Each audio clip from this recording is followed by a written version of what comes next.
വിശദമായ വാർത്തകളിലേക്ക്. CPM party Congress സെമിനാറിൽ പങ്കെടുത്ത KV തോമസിനെതിരെയുള്ള നടപടി തീരുമാനിക്കാൻ AICCയുടെ അച്ചടക്ക സമിതി ഇന്ന് യോഗം ചേരും. കടുത്ത നടപടി വേണമെന്ന KPCCയുടെ ശുപാർശ AK ആന്റണി അധ്യക്ഷനായ സമിതി പരിഗണിക്കും. KV തോമസിൽ നിന്ന് സമിതി വിശദീകരണം തേടിയേക്കും. മറുപടി ലഭിച്ച ശേഷമാകും തുടർ നടപടികൾ അച്ചടക്ക സമിതി തീരുമാനിക്കുക. AK ആന്റണിക്ക് പുറമെ അംബിക സോണി, താരിഖ് അൻവർ, JP അഗർവാൾ, G പരമേശ്വര എന്നിവരാണ് സമിതിയിലെ അംഗങ്ങൾ. CPM പാർട്ടി കോൺഗ്രസിൽ പങ്കെടുത്തു എന്നത് മാത്രമല്ല, മുഖ്യമന്ത്രി പിണറായി വിജയനെ പുകഴ്ത്തിയതിലും കടുത്ത അതൃപ്തിയിലാണ് ഹൈക്കമാൻഡ്. പാർട്ടിയിൽ കേരള ഘടകത്തിന്റെ അപ്രമാദിത്വം അരക്കെട്ടുറപ്പിച്ചാണ് CPM പാർട്ടി കോൺഗ്രസിന് കണ്ണൂരിൽ കൊടിയിറങ്ങിയത്. പോളിറ്റ് ബ്യൂറോയിൽ കേന്ദ്ര ക്വാട്ടയിലെത്തിയ SRPയുടെ പകരക്കാരനായി എത്തിയത് സംസ്ഥാന നേതൃത്വത്തിന്റെ വിശ്വസ്തനായ A വിജയരാഘവനാണ്. കേന്ദ്ര കമ്മിറ്റിയിലും സംസ്ഥാനത്തിന്റെ പ്രാതിനിധ്യം വർദ്ധിച്ചു.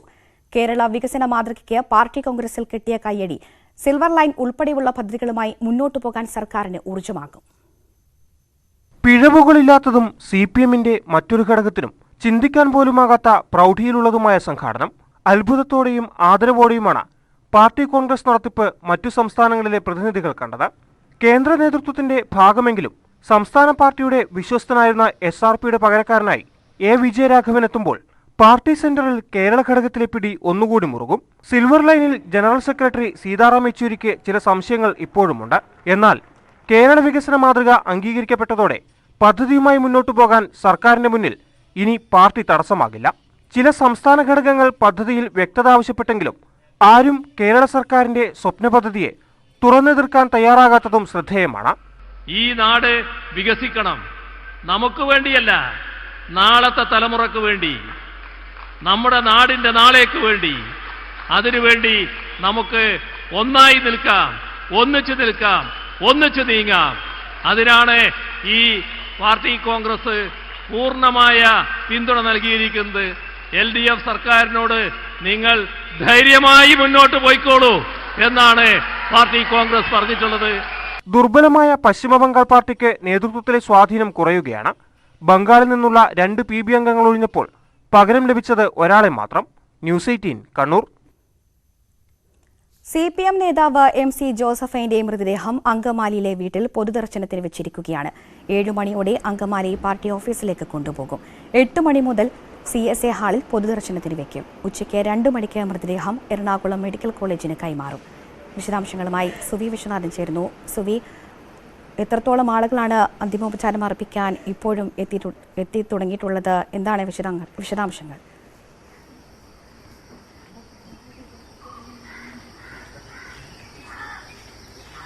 ഫെമി, ഇന്നലെ രാത്രി 12 മണിയോടുകൂടിയാണ് CPM നേതാവും വനിതാ കമ്മീഷൻ മുൻ അധ്യക്ഷയുമായ MC ജോസഫൈന്റെ മൃതശരീരം സ്വവസതിയായ അങ്കമാലിയിൽ എത്തിച്ചത്. അപ്പോൾ മുതൽ തന്നെ ആളുകൾ വന്നും പോയിക്കൊണ്ടും ഇരിക്കുകയാണ് അവരുടെ വീട്ടിൽ. രാവിലെ 7 മണിവരെയാണ് ഈ വീട്ടിൽ അവരുടെ മൃതശരീരം വെച്ചിരിക്കുക. അതിനുശേഷം 7 മണിയോടുകൂടി അങ്കമാലി ഏരിയ കമ്മിറ്റി ഓഫീസിലേക്ക് ഈ MC ജോസഫൈന്റെ മൃതശരീരം കൊണ്ടുപോകും. അതിനുശേഷം 8 മണിയോടുകൂടി CSI ഓഡിറ്റോറിയത്തിലാണ് പൊതുദർശനം വെച്ചിരിക്കുന്നത്. നാട്ടുകാർക്ക് അതുപോലെ തന്നെ പാർട്ടി പ്രവർത്തകർക്കെല്ലാം തന്നെ CSI ഓഡിറ്റോറിയത്തിൽ വന്ന് അവരുടെ മൃതശരീരത്തിൽ അന്തിമോപചാരം അർപ്പിക്കാനുള്ള സമയം ലഭിക്കും എന്നാണ് അറിയിച്ചിരിക്കുന്നത്. ഏതാണ്ട് ഉച്ചയ്ക്ക് 1 മണിവരെയാണ് അവിടെ പൊതുദർശന ചടങ്ങുകൾ ഉണ്ടാവുക. ഏതായാലും CSI ഓഡിറ്റോറിയത്തിലേക്ക് കളമശ്ശേരിയിൽ നിന്നുള്ള മെഡിക്കൽ സൂപ്രണ്ട് എത്തുകയും മൃതശരീരം അവിടെ വെച്ച് തന്നെ ഏറ്റുവാങ്ങുകയും ചെയ്യും. തുടർന്ന് വിലാപയാത്രയായാണ് കളമശ്ശേരി മെഡിക്കൽ കോളേജിലേക്ക് MC ജോസഫൈന്റെ മൃതശരീരം കൊണ്ടുപോവുക. ഏതായാലും ഇപ്പോൾ സ്വവസതിയിൽ അവരുടെ മൃതശരീരം പൊതുദർശനത്തിന് വെച്ചിരിക്കുകയാണ്. അടുത്ത ബന്ധുക്കൾ അതുപോലെ തന്നെ അയൽവാസികൾ ഉൾപ്പെടെയുള്ളവർ ഇന്നലെ രാത്രി മുതൽ തന്നെ ഇവിടേക്ക് എത്തിക്കൊണ്ടിരിക്കുന്ന ഒരു കാഴ്ചയാണ് നമുക്ക് കാണാൻ സാധിക്കുന്നത്. ഏതായാലും നൂറ്റാണ്ട് കാലത്തോളം വിദ്യാർത്ഥി, യുവജന, മഹിളാ സംഘടനകളിൽ പ്രവർത്തിച്ച പാരമ്പര്യത്തോടു കൂടിയാണ് MC ജോസഫൈൻ വിടവാങ്ങുന്നത്. ഏതായാലും പാർട്ടി കോൺഗ്രസ് വേദിയിൽ അപ്രതീക്ഷിതമായാണ് അവരുടെ ഒരു വിയോഗം ഉണ്ടായിരിക്കുന്നത്. ഇപ്പോൾ വീട്ടിൽ അവരുടെ മൃതശരീരം പൊതുദർശനത്തിനായി വെച്ചിരിക്കുകയാണ്. 1978 ഇവർ രാഷ്ട്രീയ രംഗത്തേക്ക് കടക്കുന്നത്. അങ്കമാലി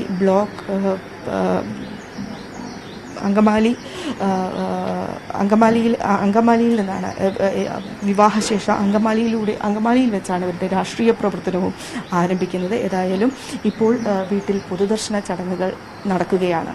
ഫെമി. ശരി സുവി, ഇന്നലെ അന്തരിച്ച CPM നേതാവ് MC ജോസഫൈന്റെ മൃതദേഹം അങ്കമാലിയിലെ വീട്ടിൽ പൊതുദർശനത്തിന് വെച്ചിരിക്കുന്നു.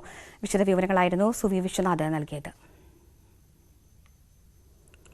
പ്രധാനമന്ത്രി നരേന്ദ്രമോദി അമേരിക്കൻ പ്രസിഡന്റ് ജോ ബൈഡനുമായി ഇന്ന് ചർച്ച നടത്തും. റഷ്യ യുക്രൈൻ യുദ്ധം, കോവിഡ് സാഹചര്യം, ആയുധ കരാർ തുടങ്ങിയ വിഷയങ്ങളാകും ഓൺലൈൻ യോഗത്തിൽ പ്രധാനമായും ചർച്ചയാകുക. ഇരു രാജ്യങ്ങളും തമ്മിലുള്ള സഹകരണവും ഇൻഡോ പസഫിക്, ദക്ഷിണ ഏഷ്യ മേഖലകളിലെ സാഹചര്യവും ചർച്ചയാകുമെന്ന് വിദേശകാര്യ മന്ത്രാലയം അറിയിച്ചു. ഇരു രാജ്യങ്ങളുടെയും പ്രതിരോധ വിദേശകാര്യമന്ത്രിമാരുടെ യോഗത്തിന് മുന്നോടിയായിട്ടാണ് നേതാക്കളുടെ ചർച്ച. ഇന്ത്യ അമേരിക്ക പ്രതിരോധ വിദേശകാര്യമന്ത്രിമാർ തമ്മിലുള്ള 2+2 ചർച്ചയും ഇന്ന് തുടങ്ങും. നടിയെ ആക്രമിച്ച കേസിൽ കാവ്യ മാധവൻ മുൻകൂർ ജാമ്യം തേടിയേക്കുമെന്ന സൂചന. ഇന്ന് മൊഴി നൽകുന്നതിൽ നിന്ന് വിട്ടുനിന്നത് ഇതിന്റെ ഭാഗമായിട്ടാണെന്നാണ് വിവരം. ബാലചന്ദ്രകുമാർ വിയോജിപ്പ് രേഖപ്പെടുത്തും എന്നതിനാൽ വീട്ടിലെത്തി കാവ്യയുടെ മൊഴിയെടുക്കുന്ന കാര്യത്തിലും അന്വേഷണ സംഘത്തിന് ആശയക്കുഴപ്പമുണ്ട്. തുടരന്വേഷണത്തിന്റെ ആദ്യഘട്ടത്തിൽ തന്നെ കാവ്യമാധവന്റെ മൊഴി രേഖപ്പെടുത്താൻ അന്വേഷണ സംഘം ആലോചിച്ചിരുന്നു. ഇക്കാര്യത്തിൽ കാവ്യയുടെ സൗകര്യം തേടുകയും ചെയ്തു. എന്നാൽ മൊഴിയെടുക്കൽ അനിവാര്യമാണെന്ന ഘട്ടം വന്നതോടെ കാവ്യ തമിഴ്നാട്ടിലേക്ക് പോവുകയായിരുന്നു. തുടർന്നാണ് പോലീസ് നോട്ടീസ് നൽകിയത്. എന്നാൽ പോലീസ് പറഞ്ഞ ദിവസം അസൗകര്യം ചൂണ്ടിക്കാട്ടി കാവ്യ ഒഴിവായി. മൊഴി നൽകുന്നതിൽ നിന്ന് കാവ്യ ഒഴിഞ്ഞുമാറുന്നതിന് പ്രധാന കാരണം തുടരന്വേഷണത്തിന്റെ സമയപരിധി അവസാനിക്കാൻ ദിവസങ്ങൾ മാത്രമാണ് ബാക്കിയുള്ളത് എന്നതാണ്. കേസിന്റെ വിചാരണയെ ബാധിക്കുമെന്നതിനാൽ തുടരന്വേഷണം 1 മാസത്തിനുള്ളിൽ തീർക്കണമെന്നാണ് കഴിഞ്ഞ തവണ ഹൈക്കോടതി നിർദ്ദേശം നൽകിയത്. അന്വേഷണ കാലാവധി 3 മാസം കൂടി നീട്ടി നൽകണമെന്ന് പ്രോസിക്യൂഷൻ കോടതിയിൽ ആവശ്യപ്പെട്ടിട്ടുണ്ട്. ഇക്കാര്യം അംഗീകരിക്കപ്പെട്ടില്ലെങ്കിൽ അത് ദിലീപിനും കാവ്യയ്ക്കും ഗുണകരമാവും. ദിലീപിന്റെ അഭിഭാഷകരെ ചോദ്യം ചെയ്യണമെന്ന ആവശ്യം കോടതി അംഗീകരിക്കുമോ എന്നതും കാത്തിരുന്ന് കാണണം. പോലീസ് മൊഴിയെടുക്കാൻ വിളിപ്പിച്ചതിന് പിന്നാലെ കാവ്യയുടെ സ്ഥാപനമായ ലക്ഷ്യയിലെ ജീവനക്കാരൻ സാഗർ വിൻസെന്റ് കോടതിയെ സമീപിച്ചിരുന്നു. ഇത്തരത്തിൽ കോടതിയെ സമീപിച്ച് അറസ്റ്റുണ്ടാവില്ലെന്ന് ഉറപ്പുവരുത്താൻ കാവ്യയും ശ്രമിച്ചേക്കും. അതിനിടെ കാവ്യയുടെ മൊഴിയെടുക്കുമ്പോൾ ഹാജരാവണമെന്ന് സംവിധായകൻ ബാലചന്ദ്രകുമാറിനോടും പോലീസ് നിർദ്ദേശം നൽകിയിട്ടുണ്ട്. എന്നാൽ കാവ്യയുടെ വീട്ടിലെത്തി മൊഴി നൽകുന്നതിൽ ബാലചന്ദ്രകുമാർ വിയോജിപ്പ് അറിയിച്ചിട്ടുണ്ടെന്നാണ് സൂചന. ന്യൂസ് 18 കൊച്ചി. പ്രതിഷേധങ്ങൾക്കിടെ KSRTC സ്വിഫ്റ്റ് സർവീസ് ഇന്ന് ആരംഭിക്കും. വൈകിട്ട് 5:30 തമ്പാനൂർ KSRTC സെൻട്രൽ ഡിപ്പോയിൽ നടക്കുന്ന ചടങ്ങിൽ മുഖ്യമന്ത്രി പിണറായി വിജയൻ ആദ്യ സർവീസ് ഫ്ളാഗ് ഓഫ് ചെയ്യും. ഇന്ന് കരിദിനം ആചരിക്കാനാണ് പ്രതിപക്ഷ യൂണിയനുകളുടെ തീരുമാനം. വൈകിട്ട് 5:30 ബംഗളൂരുവിലേക്കുള്ള AC വോൾവോയുടെ 4 സ്ലീപ്പർ സർവീസുകളും 6 മണിക്ക് ശേഷം തിരുവനന്തപുരത്തു നിന്നും കോഴിക്കോട്, മാനന്തവാടി, കണ്ണൂർ എന്നിവിടങ്ങളിലേക്ക് 6 ബൈപ്പാസ് റൈഡർ സർവീസുകളുമാണ് ആദ്യ ദിനം സർവീസ് നടത്തുക. ചൊവ്വാഴ്ച വൈകിട്ട് 5:30 ബംഗളൂരുവിൽ നിന്നും കേരളത്തിലേക്കുള്ള മടക്ക സർവീസ് അവിടെ വെച്ച് മന്ത്രി ആന്റണി രാജു ഫ്ളാഗ് ഓഫ് ചെയ്യും. ബംഗളൂരുവിൽ നിന്നുള്ള കേരള യാത്രയ്ക്ക് മുഴുവൻ ടിക്കറ്റുകളും ബുക്കിംഗ് ആരംഭിച്ച് മണിക്കൂറുകൾക്കകം തീർന്നു. 12, 13 തീയതികളിൽ ബംഗളൂരുവിൽ നിന്നുള്ള തിരുവനന്തപുരം, എറണാകുളം സർവീസുകളുടെ ടിക്കറ്റുകളാണ് പൂർണ്ണമായും ബുക്ക് ചെയ്യപ്പെട്ടത്. വിഷു, ഈസ്റ്റർ പ്രമാണിച്ച് KSRTCയും KSRTC സ്വിഫ്റ്റും സ്പെഷ്യൽ സർവീസുകൾ നടത്തും. സംസ്ഥാനത്തിനകത്തും അന്തർ സംസ്ഥാന റൂട്ടുകളിലുമാണ് യാത്രക്കാരുടെ ആവശ്യാർത്ഥം സർവീസുകൾ നടത്തുന്നത്. അതേസമയം വിഷുവും ഈസ്റ്ററും എത്തിയിട്ടും KSRTC ജീവനക്കാർക്ക് ശമ്പളം നൽകിയിട്ടില്ല. ഇനിയും ശമ്പളം മുടങ്ങിയാൽ സമരം തുടങ്ങുമെന്ന മുന്നറിയിപ്പുമായി CIT ഉൾപ്പെടെയുള്ള യൂണിയനുകൾ രംഗത്തെത്തി. സ്വിഫ്റ്റിന്റെ സർവീസ് ഉദ്ഘാടന ദിനമായ ഇന്ന് കരിദിനമാചരിക്കുമെന്ന് പ്രതിപക്ഷ യൂണിയനുകൾ വ്യക്തമാക്കി. ന്യൂസ് 18 തിരുവനന്തപുരം. സർക്കാർ സഹായം ലഭിച്ചാലേ നിലവിലെ സാഹചര്യത്തിൽ KSRTC മുന്നോട്ടു പോകുകയുള്ളൂവെന്ന് KSRTC MD ബിജു പ്രഭാകർ. തൊഴിലാളി സംഘടനകളെക്കുറിച്ച് തനിക്ക് പരാതിയില്ല. എന്നാൽ ഒരു വിഭാഗം നിരന്തരം പ്രശ്നങ്ങൾ ഉണ്ടാക്കിക്കൊണ്ടിരിക്കുകയാണ്. എല്ലാവരും വിട്ടുവീഴ്ചയ്ക്ക് തയ്യാറാകണമെന്നും ബിജു പ്രഭാകർ പ്രൈം ഡിബേറ്റിൽ പ്രതികരിച്ചു. തൊഴിലാളി സംഘടനകൾ വളരെ ക്രിയേറ്റീവായിട്ട് ആണ് സഹകരിക്കുന്നത്. എനിക്ക് യാതൊരു പരാതി അവരെ പറ്റിയില്ല. എല്ലാ കാര്യങ്ങളും പറഞ്ഞ് ഇനി ചില കാര്യങ്ങളിലൊക്കെ കടുംപിടുത്തം ഉണ്ടെങ്കിൽ തന്നെ എൻ്റെ ലെവലിൽ തീർന്നില്ലെങ്കിൽ ബഹുമാനപ്പെട്ട ട്രാൻസ്പോർട്ട് മന്ത്രി ശ്രീ ആന്റണി രാജുവിൻ്റെ നേതൃത്വത്തിൽ അവരുമായിട്ട് ചർച്ച ചെയ്ത് കഴിഞ്ഞാൽ അവർ വളരെയധികം വിട്ടുവീഴ്ച ചെയ്യുന്നുണ്ട്. പക്ഷേ ഈ 3 തൊഴിലാളി യൂണിയൻ മാത്രം വിട്ടുവീഴ്ച ചെയ്ത് കഴിഞ്ഞാൽ 18 19 സംഘടനയുള്ളതാണ് KSRTC. ഉടൻ മറ്റുള്ളവരാണെന്നുണ്ടെങ്കിൽ അവരെ കുറ്റപ്പെടുത്തി ഉടൻ തന്നെ ട്രോൾ ഇറക്കുന്നുണ്ട്. ഇവർക്കും പേടിയാണ്. എല്ലാവരും കൂടെ വിചാരിച്ചാലേ പറ്റത്തുള്ളൂ. അങ്ങനെ ജീവനക്കാർ മാറുന്ന കാലത്തിനനുസരിച്ച് വിട്ടുവീഴ്ച ചെയ്യുകയാണെങ്കിൽ ഞങ്ങളുടെ ജോലി കുറച്ചുകൂടെ എളുപ്പമാകും. കോഴിക്കോട് KSRTC ടെർമിനലിന്റെ ബലക്ഷയം പരിഹരിക്കുന്ന കാര്യത്തിൽ സർക്കാർ തലത്തിൽ അവ്യക്തത തുടരുന്നു. വ്യാപാരികളെ പോലീസ് സഹായത്തോടെ ബലം പ്രയോഗിച്ച് ഒഴിപ്പിച്ചെങ്കിലും തുടർ നടപടികളെക്കുറിച്ച് അധികൃതർ വ്യക്തമാക്കുന്നില്ല. കോഴിക്കോട് KSRTC ടെർമിനലിന് ബലക്ഷയമുള്ളതായി ചെന്നൈ IITയുടെ പഠന റിപ്പോർട്ടിലെ വിവരങ്ങൾ പുറത്തുവന്നിരുന്നു. എന്നാൽ റിപ്പോർട്ട് നിയമസഭയിൽ വെക്കാൻ പോലും സർക്കാർ തയ്യാറായില്ല. അടിയന്തരമായി അറ്റകുറ്റപ്പണികൾ നടത്തണമെന്ന് IITയിലെ സംഘം നിർദ്ദേശം നൽകി 6 മാസം പിന്നിട്ടിട്ടും നടപടിയൊന്നുമായില്ല. ഇതിനിടെ സർക്കാർ മറ്റൊരു വിദഗ്ധ സമിതിയെ പരിശോധനയ്ക്ക് നിയോഗിച്ചു. കെട്ടിടത്തിന് ബലക്ഷയമില്ലെന്ന് വിദഗ്ധ സമിതി റിപ്പോർട്ട് നൽകി. ഇതിനിടെയാണിപ്പോൾ ടെർമിനലിൻ്റെ അറ്റകുറ്റപ്പണികൾക്കാണെന്ന് പറഞ്ഞ് വ്യാപാരികളെ ഇവിടെ നിന്ന് പോലീസ് സഹായത്തോടെ ബലം പ്രയോഗിച്ച് ഒഴിപ്പിച്ചത്. യാതൊരു മുന്നറിയിപ്പുമില്ലാതെയായിരുന്നു ഒഴിപ്പിക്കൽ. കെട്ടിടം പാട്ടത്തിനെടുത്ത അലിഫ് ബിൽഡേഴ്സിന് വേണ്ടിയാണ് ത്വരിതഗതിയിലുള്ള ഒഴിപ്പിക്കലെന്നാണ് വ്യാപാരികളുടെ ആരോപണം. അറ്റകുറ്റപ്പണികൾക്കാണെങ്കിൽ ടെർമിനലിലെ എല്ലാ സ്ഥാപനങ്ങളും താൽക്കാലികമായി മാറ്റേണ്ടതുണ്ട്. ബസ് പ്രവേശിക്കുന്നതും നിർത്തേണ്ടതുണ്ട്. എന്നാൽ അതുണ്ടായില്ല. ഇക്കാര്യത്തിൽ KSRTC അധികൃതർക്ക് യാതൊരു വ്യക്തതയുമില്ല. രണ്ടാമത്തെ വിദഗ്ധ സമിതിയുടെ റിപ്പോർട്ട് അംഗീകരിക്കാനാവില്ലെന്ന നിലപാട് ചെന്നൈ IIT അധികൃതർ സ്വീകരിച്ചെങ്കിലും ആരെ വിശ്വാസത്തിലെടുക്കണമെന്ന കാര്യത്തിലും സർക്കാർ ആശയക്കുഴപ്പത്തിലാണ്. ന്യൂസ് 18 കോഴിക്കോട്. KSEBയിൽ ചെയർമാനും ഇടത് അനുകൂല സർവീസ് സംഘടനയും തമ്മിലുള്ള പോര് തുടരുന്നു. വൈദ്യുതി ഭവന് മുന്നിൽ ഓഫീസേഴ്സ് അസോസിയേഷൻ ഇന്നു മുതൽ അനിശ്ചിതകാല സത്യാഗ്രഹം ആരംഭിക്കും. സംഘടനയുടെ ഭാരവാഹികളെ സസ്പെൻഡ് ചെയ്ത നടപടി പിൻവലിക്കണം എന്നതാണ് പ്രധാന ആവശ്യം. സമരക്കാരുമായി ചർച്ചയാകാമെന്ന് ചെയർമാൻ B. അശോക് വ്യക്തമാക്കിയിരുന്നു. എന്നാൽ മുൻപ് ചർച്ച നടത്തിയിട്ടും പ്രശ്നം പരിഹരിക്കാത്തതിനാൽ വീണ്ടും ഒരു ചർച്ചയ്ക്കില്ലെന്നാണ് സംഘടന അറിയിച്ചത്. നാളെ വൈദ്യുതി മന്ത്രി K. കൃഷ്ണൻകുട്ടി തലസ്ഥാനത്തെത്തും. ഇരു കൂട്ടരുമായി ചർച്ച നടത്തിയേക്കുമെന്നാണ് സൂചന. കേരളത്തിൽ ഇന്നും ഇടിമിന്നലോട് കൂടിയ മഴ തുടരും. തെക്ക് പടിഞ്ഞാറൻ ബംഗാൾ ഉൾക്കടലിനും അതിനോട് ചേർന്നുള്ള വടക്കൻ ശ്രീലങ്കയ്ക്കും തമിഴ്നാടിന് മുകളിലായി ചക്രവാത ചുഴി നിലനിൽക്കുന്നു. ഇത് വരും ദിവസങ്ങളിൽ മാന്നാർ കടലിടുക്ക് വഴി അറബിക്കടലിൽ എത്തിച്ചേരാൻ സാധ്യതയുണ്ട്. അതോടൊപ്പം തെക്കേ ഇന്ത്യയ്ക്ക് മുകളിൽ ന്യൂനമർദ്ദ പാത്തി കൂടി നിലനിൽക്കുന്നു. ഇതിന്റെ ഫലമായി വരും ദിവസങ്ങളിൽ കേരളത്തിലും പ്രത്യേകിച്ച് തെക്കൻ കേരളത്തിലും മിന്നലോട് കൂടിയ മഴ തുടരാൻ സാധ്യതയെന്ന് കേന്ദ്ര കാലാവസ്ഥാ വകുപ്പ് അറിയിച്ചു. 13, 14 തീയതികളിൽ ഒറ്റപ്പെട്ട ശക്തമായ മഴയ്ക്ക് സാധ്യതയുണ്ട്. ഇന്ന് ഒരു ജില്ലയിലും യെല്ലോ അലർട്ട് പ്രഖ്യാപിച്ചിട്ടില്ല. മാംസാഹാരം വിളമ്പുന്നതിനെ ചൊല്ലി ഡൽഹി ജവഹർലാൽ നെഹ്റു സർവകലാശാലയിൽ സംഘർഷം. കല്ലേറിൽ പെൺകുട്ടികൾ ഉൾപ്പെടെയുള്ളവർക്ക് പരിക്കേറ്റു. ആക്രമണത്തിന് പിന്നിൽ ABVP ആണെന്ന് JNU വിദ്യാർത്ഥി യൂണിയൻ ആരോപിച്ചു. കാവേരി ഹോസ്റ്റലിൽ മാംസാഹാരം വിളമ്പുന്നത് രാമനവമി ചൂണ്ടിക്കാട്ടി ഇന്നലെ ABVP പ്രവർത്തകർ തടയുകയായിരുന്നു. ഇതിനെ മറ്റ് വിദ്യാർത്ഥികൾ ചോദ്യം ചെയ്തതോടെയാണ് സംഘർഷമുണ്ടായത്. എന്നാൽ രാമനവമിയുടെ ഭാഗമായിട്ടുള്ള പരിപാടി ഇടതു വിദ്യാർത്ഥി സംഘടനകൾ തടഞ്ഞതാണ് സംഘർഷത്തിന് കാരണമെന്ന് ABVP ആരോപിച്ചു.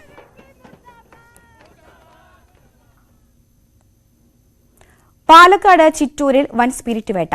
വ്യാജക്കള്ള് നിർമ്മിക്കാൻ മീൻവണ്ടിയിൽ ഒളിപ്പിച്ചു കിടത്തിയ 1050 ലിറ്റർ സ്പിരിറ്റ് എക്സൈസ് ഇന്റലിജൻസ് വിഭാഗം പിടികൂടി. മാംഗ്ലൂരിൽ നിന്നും ചിറ്റൂരിലേക്ക് കടത്തിയ സ്പിരിറ്റാണ് പിടിച്ചത്. കേസിൽ ഇരിങ്ങാലക്കുട സ്വദേശി ഷബീബ്, നെടുമ്പാശ്ശേരി സ്വദേശി വിഷ്ണു എന്നിവരെ അറസ്റ്റ് ചെയ്തു. 35 ലിറ്റർ സ്പിരിറ്റ് അടങ്ങിയ 30 കന്നാസുകളാണ് വാഹനത്തിലുണ്ടായിരുന്നത്. അഴുകിയ മീൻപെട്ടികൾക്കിടയിലാണ് സ്പിരിറ്റ് ഒളിപ്പിച്ചിരുന്നത്.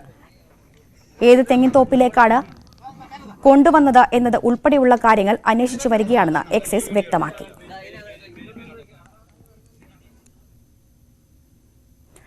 കേരള കോൺഗ്രസ് ആസ്ഥാനത്ത് ഇനി കൃഷിയും. കോട്ടയത്ത് പാർട്ടി ഓഫീസിന്റെ പിന്നിലെ 45 സെന്ററിലാണ് കപ്പയും പച്ചക്കറിയും അടക്കം കൃഷി തുടങ്ങിയത്. കൃഷിമന്ത്രി P. പ്രസാദ് തൈനട്ട് ഉദ്ഘാടനം നിർവഹിച്ചു. നാട്ടിൽ കൃഷി പ്രോത്സാഹിപ്പിക്കുന്നതിന്റെ ഭാഗമായാണ് കേരള കോൺഗ്രസും പുതിയ പദ്ധതിയുമായി രംഗത്തിറങ്ങിയത്. KM മാണി കാർഷിക സമൃദ്ധി പദ്ധതി എന്ന പേരിൽ യുവാക്കളിൽ കൃഷിയോടുള്ള ആഭിമുഖ്യം വർദ്ധിപ്പിക്കാനാണ് ശ്രമമെന്ന് പാർട്ടി ചെയർമാൻ പറയുന്നു. ഒന്ന് നവകേരളം, അത് സർക്കാരിന്റെ പുതിയ കേരളത്തിലേക്ക് കടക്കുന്നു. അതിന്റെ ഒരു പാലം അത് കർഷകരായിരിക്കണം. അത് വ്യവസായവൽക്കരണം കൃഷിയിലൂടെ അതും ഇതിന്റെ ഒരു മുദ്രാവാക്യമാക്കി മാറ്റണം എന്നുള്ളതാണ് കേരള കോൺഗ്രസ് പാർട്ടിയുടെ അഭിപ്രായം. പദ്ധതിക്ക് കൃഷി വകുപ്പും പൂർണ്ണ പിന്തുണ പ്രഖ്യാപിച്ചിട്ടുണ്ട്. സാധാരണഗതിയിൽ നമ്മൾ കർഷകരെ എല്ലാം കാണുന്നത് ഒരു 50 വയസ്സിന് മുകളിലുള്ളവരായിട്ടാണ് കാണുന്നത്. ഇവിടെ ഒന്നാം തരം ചെറുപ്പക്കാരെയാണ് കേരള കോൺഗ്രസിന്റെ യൂത്ത് ഫണ്ടിന്റെ ഒരു നല്ല നിരയാണ് എല്ലായിടത്തേക്കും. അപ്പോൾ നമ്മുടെ ചെറുപ്പം ഇതെല്ലാം ഏറ്റെടുക്കും. കൃഷി ലാഭകരമാക്കാം, നല്ലവണ്ണം ലാഭകരമാക്കാൻ പറ്റുന്നത് ഉൽപ്പാദിപ്പിക്കുന്ന സമയത്ത് സംഭരിക്കാൻ കഴിയുക, നല്ല വില കൊടുത്ത് സംഭരിക്കാൻ കഴിയുക, അത് സംസ്കരിച്ച് മൂല്യവർദ്ധിത ഉൽപ്പന്നങ്ങളാക്കാൻ പറ്റുക, അതിന് വിപണനം ചെയ്യാൻ പറ്റുക. അതുകൊണ്ട് ഈ ചെറുപ്പത്തിൻ്റെ ശക്തിയെ ഉൽപ്പാദനത്തിൽ മാത്രമല്ല സംഭരണം, സംസ്കരണം, വിപണനം എന്നിവയിൽ കൂടി കേന്ദ്രീകരിക്കും. യൂത്ത് ഫ്രണ്ട് വഴി പദ്ധതി വ്യാപിപ്പിക്കാനാണ് ശ്രമം. നിലവിൽ കപ്പയും പ്ലാവും നട്ടിട്ടുണ്ട്. പച്ചക്കറി കൃഷിയും പദ്ധതിയുടെ ഭാഗമായി വ്യാപിപ്പിക്കും. ന്യൂസ് 18 കോട്ടയം. ആരോഗ്യവകുപ്പിന്റെ പിഴവ് മൂലം അക്കൗണ്ടിൽ അധികം പണം എത്തിയതിന്റെ പേരിൽ നിർധനയായ വൃദ്ധയുടെ അക്കൗണ്ട് ബാങ്ക് മരവിപ്പിച്ചതായി പരാതി. ഇടുക്കി തൂക്കുപാലം സ്വദേശിയായ 70-കാരി കാർത്തിയായനിയുടെ അക്കൗണ്ടാണ് മരവിപ്പിച്ചത്. ക്യാൻസർ രോഗിയായ കാർത്തിയായനി മരുന്ന് വാങ്ങാൻ പോലും പണമില്ലാതെ വിഷമിക്കുകയാണ്. 6 വർഷമായി ക്യാൻസർ ചികിത്സയിലാണ് വിധവയായ കാർത്തിയായനി. രോഗം ബാധിച്ചപ്പോൾ ചികിത്സാ സഹായത്തിനായി അപേക്ഷ സമർപ്പിച്ചിരുന്നു. 2018 ജൂലൈയിൽ ധനസഹായമായി 50,000 രൂപ അക്കൗണ്ടിലെത്തി. ഇതേ വർഷം ഒക്ടോബറിൽ വീണ്ടും 50,000 രൂപ എത്തി. എഴുത്തും വായനയും അറിയാത്ത കാർത്തിയായനി ബാങ്കിലെത്തി പണമുണ്ടോ എന്ന് തിരക്കിയാണ് പണം പിൻവലിച്ചിരുന്നത്. കഴിഞ്ഞ ദിവസം ആശുപത്രിയിൽ പോകുന്നതിനായി പണം പിൻവലിക്കാൻ SBI തൂക്കുപാലം ശാഖയിലെത്തിയപ്പോഴാണ് അക്കൗണ്ട് മരവിപ്പിച്ച വിവരം അറിയുന്നത്. ആരോഗ്യവകുപ്പിന്റെ നിർദ്ദേശത്താലാണ് അക്കൗണ്ട് മരവിപ്പിച്ചത്. 50,000 രൂപയാണ് കാർത്തിയായനിക്ക് അനുവദിച്ചതെന്നും സാങ്കേതിക തകരാർ മൂലം പണം ഇരട്ടിച്ചെന്നുമാണ് വിശദീകരണം. 50,000 രൂപ ഇവർ തിരികെ അടയ്ക്കണമെന്നും നിർദ്ദേശമുണ്ട്. ഭർത്താവും മക്കളും ഒന്നുമില്ലാത്ത ഞാൻ ഇവിടെ നടത്തടയ്ക്കാനാ, ഞാൻ എന്ത് ചെയ്യണം എനിക്കറിയത്തില്ല. അതുകൊണ്ട് എനിക്കൊരു തോപ്പ് മേടിക്കാൻ, തുണി കഴുകാൻ തോപ്പ് പോലും മേടിക്കാൻ എനിക്കൊന്ന് വരുത്തി. 70 വയസ്സുണ്ട്. ഞാനൊരു പട്ടികാധികാരി, ഭർത്താവും മക്കളും ഒന്നും ഇല്ലാത്ത ഒരു വിധവയാണ് ഞാൻ എന്ത് ചെയ്യണം? ആശുപത്രി പോകാൻ പറ്റുന്നില്ല. 2 പ്രാവശ്യത്തെ മുടങ്ങി, കഴിഞ്ഞ മാസത്തെ മുടങ്ങി. ഈ മാസം എനിക്ക് കാശുണ്ടെങ്കിലേ എനിക്ക് പോകാനൊക്കത്തുള്ളൂ. കാർത്തിയായനിയുടെ തൊഴിലുറപ്പ് കൂലിയും പെൻഷൻ തുകയുമെല്ലാം ഈ മരവിപ്പിച്ച അക്കൗണ്ടിലാണ് വന്നിരുന്നത്. ആശുപത്രിയിൽ പോകുന്നതിന് പോലും പണമില്ലാത്ത അവസ്ഥയാണ് ഇപ്പോൾ. 7-ാം മാസം 2018 ഒരു 50,000 രൂപ വന്നു. ഇത് ചേച്ചിക്ക് അറിയത്തില്ല. ഈ 50,000 രൂപ വന്നതും അല്ലെങ്കിൽ വേറെ എന്തെങ്കിലും പൈസ വരുന്നൊന്നും ചേച്ചിക്ക് അറിയത്തില്ല. ചേച്ചിക്ക് പെൻഷന്റെ പൈസ വരുന്നുണ്ട്, പിന്നെ വേറൊരു ധനസഹായമുണ്ട്, തൊഴിലുറപ്പിന്റെ പൈസ വരും, പെൻഷൻ പൈസ വരും. ഇതെല്ലാം ഈ അക്കൗണ്ടിലാണ് വരുന്നത്. അപ്പൊ ചേച്ചിക്ക് ഈയിടെ പൈസ എടുക്കാനായിട്ട് ചെന്നപ്പോഴത്തേനും ഫ്രീസാക്കി, അക്കൗണ്ട് ഫ്രീസാക്കി എന്ന് പറഞ്ഞു. ഉദ്യോഗസ്ഥരുടെ പിഴവ് മൂലം 1,00,000 രൂപയുടെ കടക്കാരിയായിരിക്കുകയാണ് ഇവർ. ന്യൂസ് 18 നെടുങ്കണ്ടം. വ്രതശുദ്ധിയുടെ നാളുകൾ.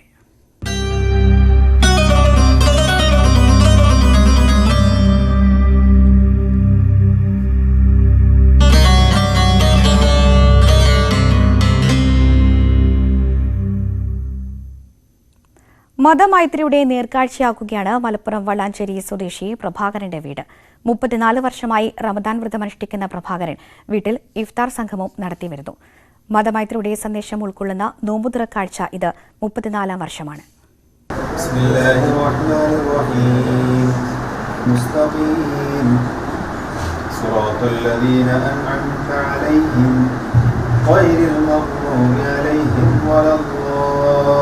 അദ്ദേഹത്തിന്റെ വീട്ടിൽ വന്ന് നമസ്കരിക്കുമ്പോൾ തന്നെ ആ പൂജാമുറിയിൽ മുസല്ലയിട്ട് നമസ്കരിക്കുമ്പോൾ അവിടെ ബാങ്ക് മുഴങ്ങുമ്പോൾ ഇവിടെ നമുക്ക് എല്ലാത്തിനും അപ്പുറത്തേക്ക് ഒരു മതവും അല്ലെങ്കിൽ ഒരു വിശ്വാസവും നമ്മുടെ ഒന്നിനെയും ഒരു അതിർവരമ്പല്ല.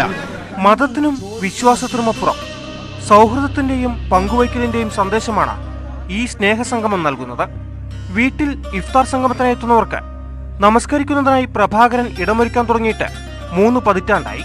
34 വർഷമായി തുടർച്ചയായി റമദാൻ വ്രതാനുഷ്ഠാനം നടത്തുന്ന പ്രഭാകരൻ മുടങ്ങാതെയാണ് ഈ സ്നേഹക്കൂട്ടായ്മയും ഒരുക്കുന്നത്.